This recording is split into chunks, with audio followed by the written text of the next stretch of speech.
Welcome back to the Oakland A's franchises. Today we head on to Oakland to face division rivals, the Texas Rangers. See that both teams are 22 and 31. On the mound for us today is Ryan Cusick, and for the Rangers they'll have Jack Leiter. I am first batter of the day, 1-1 count, Marcus Semien.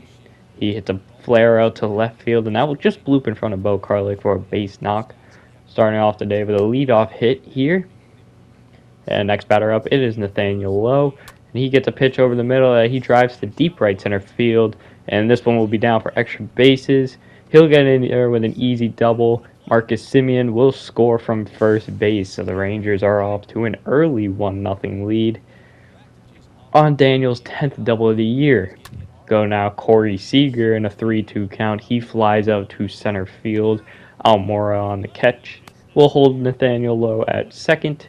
And you'll actually see the lineup here for the Rangers. You got Semien, Lowe, Seager, Gallo, Miller, Garcia, Sam Huff, Solak, and Ibanez, I believe.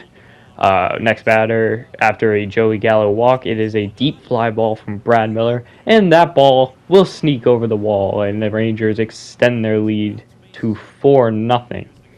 Later on in the first inning, now 2 down, it is Sam Huff. And finally, after a hard line drive to center field, Cusick gets out of the inning, down 4-0. To start off the first, it's Albert Almora Jr., and he grounds a ball over to short, which he cannot get on base with, as Seager, after bobbling it, gets over to first. You'll see our lineup. We have Albert Almora Jr., Dansby Swanson, Meadows, Santander, and Bo Karlik, and the rest of the lineup that I missed already. We now go over to Dansby Swanson, who strikes out on a slider up. Definitely a pitch he could have drove. And after Austin Meadows' walk, we got Santander driving one to deep right field. And that's easily going to be more than one base, and it's actually going to be all the bases. Santander splits the lead in half on his 5th homer of the year. And the Athletics are now down 4-2 as we head on to the next inning. Second inning here, it is Lawrence Butler with 1 down. Here in a 1-1 count, having a great month of May. And he checks a swing here. I believe he's up in the race of Player of the Month right now. He's just been killing it this month. And his average was like below 200 before the month. Now it's at 260. He has like 7 or 8 home runs. You see here, though, he strikes out.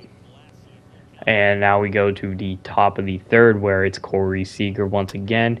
And Cusick leaves a pitch just in the zone, where Seager pokes out to right center field. And we'll get 2 bases on. Seager also having a good start here. Now it brings up Joey Gallo, who's now in a 3-2 count here. And he gets a pitch over the middle, which he rips into left center field. And that will also be extra bases. Another run scores. 3 innings of work so far. I guess 2 innings and a little bit more. Cusick already has 60 pitches and is down 5-2. Next batter is Brad Miller, who then rips one down to left center field again. So another extra base hit there. Gallo will score. And now it is 6-2 Rangers, as Cusick did not have a good start here. We went early on to Randy Vasquez here after a walk.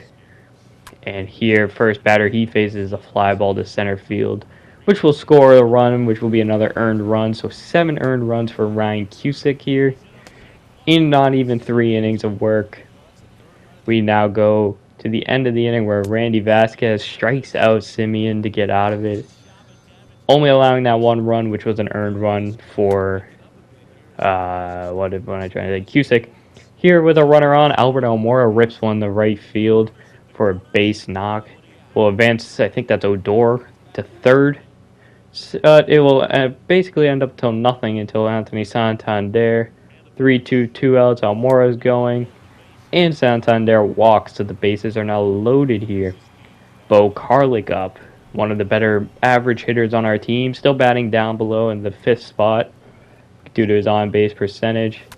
And he pokes one out to left field, and that drops right in front of Gallo, so 1 run will score.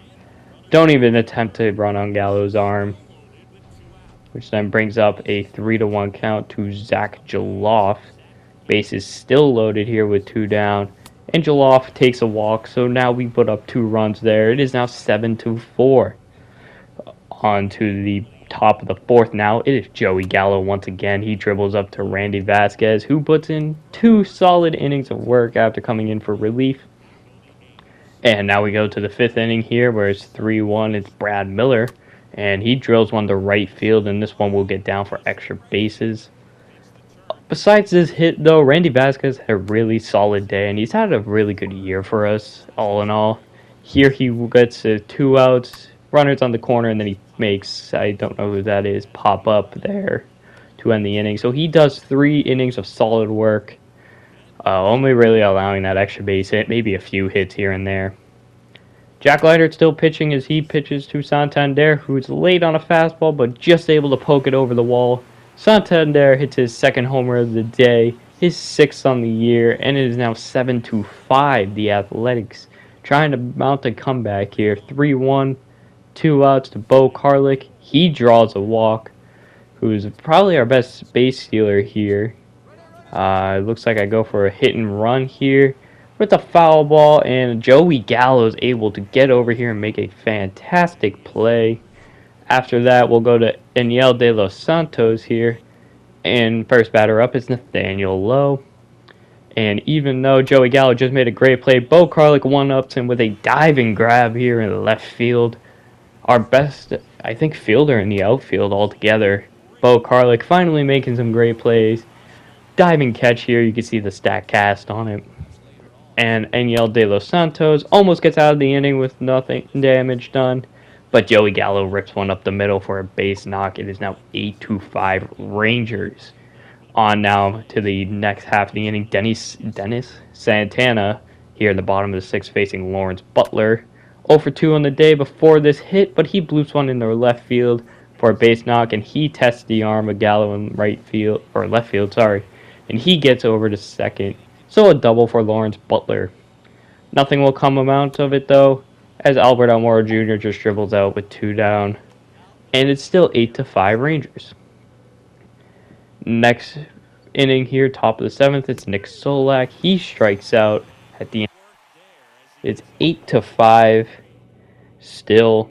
And you see the Rangers call upon Matt Bush to face Dansby Swanson here. With nobody down, he walks, but then eventually 2 outs. Bo Karlik rips one to left field, and Joey Gallo makes another clutch play in left field. So now we go over to Dios Guerra, and his first batter is Andy Ibanez. And anything Joey Gallo can do, Bo Karlik can do it better here as he makes his 2nd diving catch of the game. The 2nd time he's back or one up to Joey Gallo from the inning before. This one just a lot more impressive than the other one. And then Guerra will get out of the inning here with a fly ball into center field. 8-5 still in the 8th as we now go to the bottom half here. Zach Jaloff against Brett Martin. And he drills one to right field. Back at the wall is the right fielder, and he can't get there in time. One hops off the wall, and Jaloff rounding second. He's going to third, and he'll be in there safely. I believe that is Jaloff's first triple of the year right there.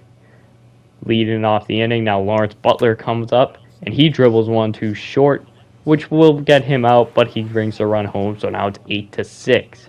They go to Joe Barlow out of the pen here, and with a runner on and 2 down, Albert Almora Jr. strikes out at a fastball high to keep the score 8-6. Sam Huff was the last batter of the inning for Guerra, who almost works out of this one, but he drills a 2-run shot as there's a runner who I think walked in and stole the base there. And that would just be it for the game. Bo Karlik will come up and hit a fly ball to Joey Gallo once again. And your the Rangers, not your Rangers, pick up the victory 10-6 here. As once again, we cannot keep the opponent off the scoreboard enough for us to pick up the win. I believe Ryan Cusick picks up the loss in this game. Jack Leiter will pick up the win. Barlow gets the save here. You see 10-6. You can see all the hits. Notable players for us would be Santander, Jaloff, Butler, and Karlik. For them, Brad Miller, who was also the player of the game, Sam Huff, Corey Seager, and Joey Gallo.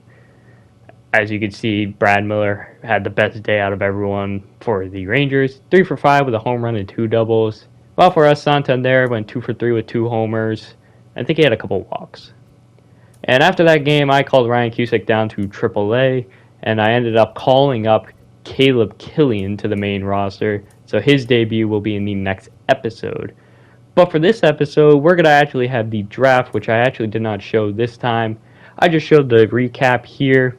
I ended up going Chris Pennick for the first pick, and you can see 91 potential, 75 overall. He was definitely the best player in this draft. We got Joshua Cairo, I believe that's how you say it.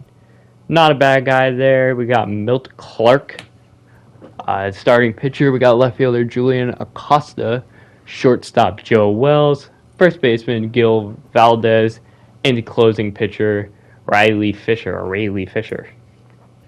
As you can see here, there is all of everyone that we signed. We do not sign I think the shortstop and the first baseman, but we sign everyone else.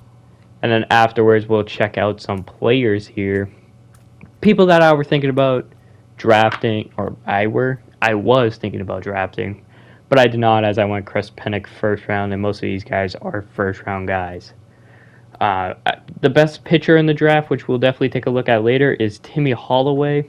He went to Washington. I think the best player, like I said, was Chris Pennick. I voted him. I picked him, so there you are.